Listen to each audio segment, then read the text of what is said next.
À Genève, ce sont quelques 15 ONG qui se sont récemment dites sérieusement préoccupées par les violations flagrantes des droits de l'homme en Algérie. Violation de la liberté d'opinion et d'expression et de la liberté des médias, la traite humaine et les violations systématiques des droits des migrants. Les 15 ONG ont évoqué tous les points de l'examen périodique universel de Genève relatif à l'Algérie. Dans une déclaration commune, les ONG ont pointé la non-conformité du Conseil des droits de l'homme algérien avec les principes de Paris et recommande l'abrogation des amendements de l'article 87 bis du Code pénal algérien qui contiennent une définition vaste du terrorisme. Dans cette déclaration conjointe, les ONG ont également pointé la non-conformité de la législation algérienne avec les conventions internationales ratifiées et recommandent la ratification de certains instruments internationaux tels que la Convention internationale pour la protection de toutes les personnes contre les disparitions forcées et le protocole facultatif se rapportant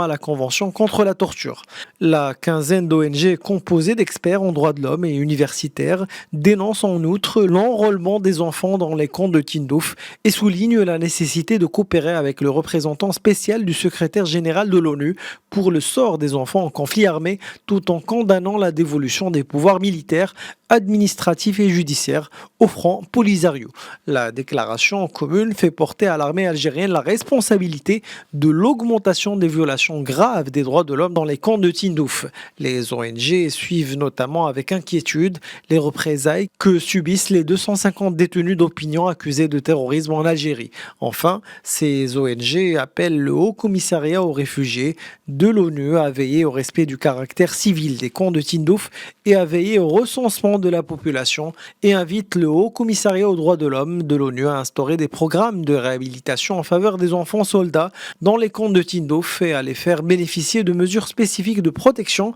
contre leur exploitation par les groupes terroristes œuvrant dans la région du Sahel et du Sahara.